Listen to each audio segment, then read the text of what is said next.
तो गाइस आज के वीडियो में हम फाल्कॉन के स्प्लिट एसी के वायरिंग के बारे में जानेंगे कि फाल्कॉन का जो स्प्लिट एसी आता है उसमें किस तरह से वायरिंग किया गया होता है और हम उसे किस तरह से ड्राइंग पे देखकर समझ सकते हैं। तो फाल्कॉन जो कि स्प्लिट एसी के एक बहुत अच्छा कंपनी है। इसकी जो स्प्लिट एसी होती है वो बहुत ही अच्छी होती है। आज मैं इस स्प्लिट एसी का आपको पूरा वायरिंग दिखाने वाला हूँ, कौन सा वायर किस जगह पे कनेक्ट होगा और कभी अगर एसी में प्रॉब्लम आए तो आप उसे किस तरह से फिक्स कर सकते हैं। तो पहले मैं इसके कवर को ओपन कर लेता हूँ और जिसका साइड का कवर है इसे भी ओपन कर लेता हूँ, जिसमें कि एक ड्राइंग होता है। मैं आपको ड्राइंग पे भी दिखाऊंगा कि ड्राइंग पे देखकर आप किस तरह से वायरिंग कर सकते हैं अगर आपको वायरिंग नहीं समझ में आता है तब। तो चलिए पहले मैं इसके कवर को ओपन कर लेता हूँ। तो फाल्कॉन का जो एसी होता है वो बहुत ही सिंपल इसका वायरिंग किया गया होता है स्प्लिट एसी में, जो कि एक नॉन इन्वर्टर एसी है। अगर ये इन्वर्टर एसी होता तो इसका वायरिंग बहुत डिफरेंस होता, जिसमें कि आउटडोर में पीसी बोर्ड यूज़ किया गया होता है। तो यहाँ पे आउटडोर में कोई भी पीसी बोर्ड नहीं है।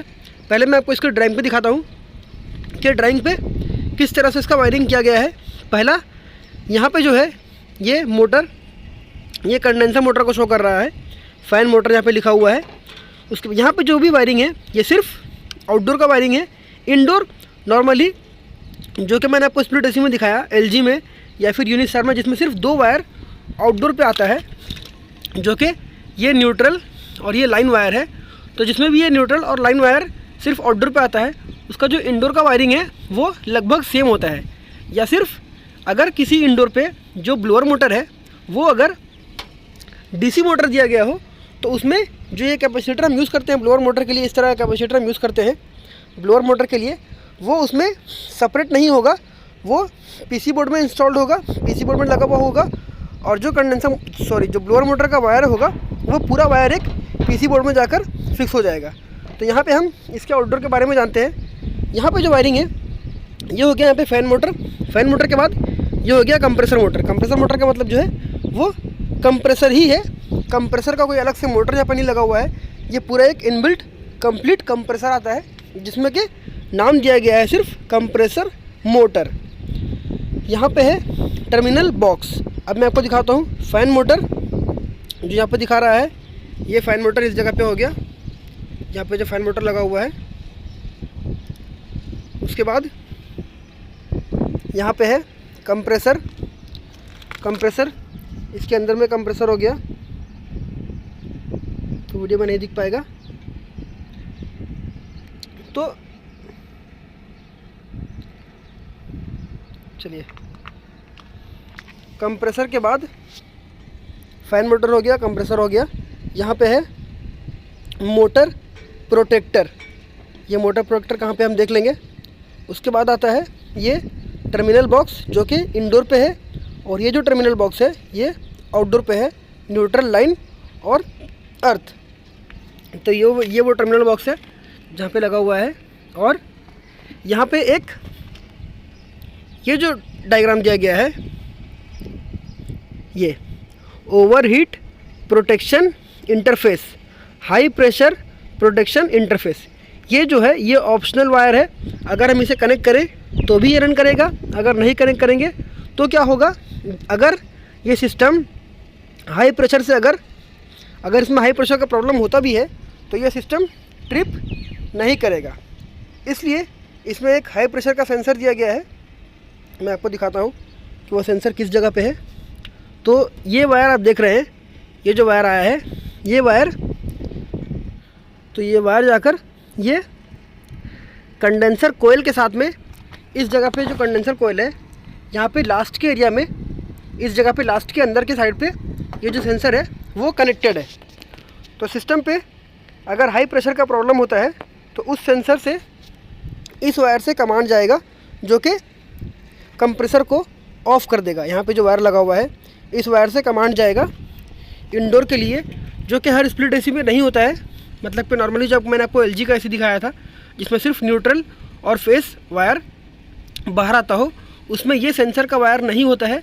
ये फाल्कॉन के एसी पे, इस एसी पे ये सेंसर दिया गया है ऑप्शनली, जो कि हम इसे फिक्स कर भी सकते हैं और नहीं भी यूज़ करेंगे तो भी एसी रन करेगा। पर हमें इसे यूज़ करना चाहिए अगर हमें ऑप्शन मिला हुआ है तो, ताकि सिस्टम पे जब भी अगर हाई प्रेशर का प्रॉब्लम होता है तो ये सेंसर की कमांड से जो आउटडोर है वो ऑफ हो जाएगा। तो ये वायर हो गया इस सेंसर के लिए, जो कि इंडोर पे जाकर इंडोर को कमांड देता है। उसके बाद अगर हम बात करें तो यहाँ पे 2 कैपेसिटर यूज़ किया गया है। एक ये कैपेसिटर देख सकते हैं, एक ये कैपेसिटर है जो कि कंप्रेसर के लिए है 60 UF, मतलब के 60 MFD का कैपेसिटर है। और ये जो कैपेसिटर है ये कैपेसिटर होगा 2.5 UF का। मैं आपको दिखाने की कोशिश करता हूँ कि कितना MFD कैपेसिटर है। सॉरी, ये 4 UF का कैपेसिटर है। देख सकते हैं आप, यहाँ पे लिखा हुआ है 4 UF का कैपेसिटर है।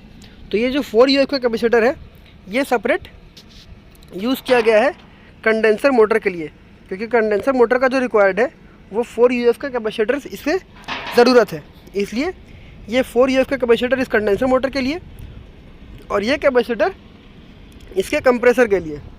तो अब अगर हम वायरिंग की बात करें तो यहाँ पे देखते हैं किस साइड पे न्यूट्रल है, ये इधर में न्यूट्रल है। तो न्यूट्रल केबल हो गया ये ब्लू केबल, देखिए ये ब्लू केबल है, ये ब्लू केबल न्यूट्रल हो गया, जो कि केबल जाकर इस कैपेसिटर के एक पॉइंट पे कनेक्ट हो जाएगा। ये ब्लू केबल कनेक्ट हो गया, तो इस केबल से होते हुए इस कैपेसिटर को न्यूट्रल पॉइंट मिल जाता है। उसके बाद उसी न्यूट्रल पॉइंट पे कौन कौन से केबल कनेक्टेड है, ये ब्लू केबल कनेक्टेड है, ये ब्लू केबल भी उसी पॉइंट पे कनेक्टेड है। देखिए ये ब्लू केबल जो कि मेन न्यूट्रल से आया, और ये ब्लू केबल ये वायर आया और ये आकर इस कैपेसिटर पे कनेक्ट हो गया, मतलब कि इसे भी न्यूट्रल मिला और इसे भी न्यूट्रल मिल गया। उसी पॉइंट पे एक रेड केबल कनेक्टेड है, ये वाला, ये रेड केबल कनेक्टेड है जो कि जाता है कंप्रेसर पे। तो कंप्रेसर का कौन सा वायर इस पर कनेक्टेड होगा, वो होगा कंप्रेसर का रनिंग वायर। तो ये रेड वायर से जाकर ये वायर कंप्रेसर के रनिंग वायर पे, रनिंग पॉइंट पे पावर सप्लाई देता है। उसके बाद जो इसका सामने वाला पॉइंट है इस जगह पे जहाँ पे एक वाइट केबल कनेक्टेड है, वो है कंप्रेसर का स्टार्टिंग वायर। अभी कंप्रेसर के स्टार्टिंग पे और रनिंग पे पावर चला गया इस न्यूट्रल के ज़रिए, और यही न्यूट्रल आकर इस कैपेसिटर पे कनेक्ट हो गया, मतलब कि जब सिस्टम रन करेगा तो ये इसी तरीके से वर्क करेगा। अभी ये न्यूट्रल हमेशा इस कैपेसिटर पे रहेगा। अब ये न्यूट्रल से साथ में एक ब्लैक वायर कनेक्टेड है, देखिए ये ब्लैक वायर इसी न्यूट्रल के साथ में कनेक्टेड है। ये वायर जाता है कंडेंसर मोटर के लिए, ये वायर चले गया यहाँ पे कंडेंसर मोटर के लिए। उसके बाद यहाँ पे एक ब्लू वायर है जो कि इसके सामने वाले पॉइंट पे है। तो ये जो है ये कंडेंसर मोटर का स्टार्टिंग वायर है और ये कंडेंसर मोटर का रनिंग वायर है। अभी कंप्रेसर और कंडेंसर मोटर दोनों का जो कॉमन वायर है वो बच जाता है। तो जब तक उस कॉमन कंप्रेसर के कॉमन पे और कंडेंसर मोटर के कॉमन पे पावर नहीं आ जाता तब तक ये एसी रन नहीं करेगा। तो जैसे ही इंडोर स्टार्ट होने के बाद इस यहाँ पे जो वायर है ये ब्लू वायर पे जब पावर आएगा लाइन पे, तो ये लाइन से पावर आगे जाकर इस ब्लैक वायर पे जाएगा और ये ब्लैक वायर से होते हुए कंप्रेसर के कॉमन पॉइंट पे पावर सप्लाई चला जाएगा। और इसी जगह से एक रेड वायर कनेक्टेड है, ये रेड वायर से होते हुए कंडेंसर मोटर के कॉमन पॉइंट पे भी पावर सप्लाई चला जाएगा, जिससे कि ये एसी उस टाइम पे रन करेगा। अगर इसमें कभी हाई प्रेशर का प्रॉब्लम आता है, जैसे कि यहाँ पे सेंसर दिया गया है, अगर इस तरह का कभी फॉल्ट आता है तो उस फॉल्ट के जो ये वायर कनेक्टेड है, ये वायर के ज़रिए जो आउटडोर है वो पूरे तरीके से ऑफ हो जाएगा और कंप्रेसर और कंडेंसर मोटर बंद हो जाएगा, ताकि कंप्रेसर पे कोई भी इफेक्ट ना पड़े। तो कुछ इस तरह से इस फॉल्कन के एसी की वायरिंग की जाती है।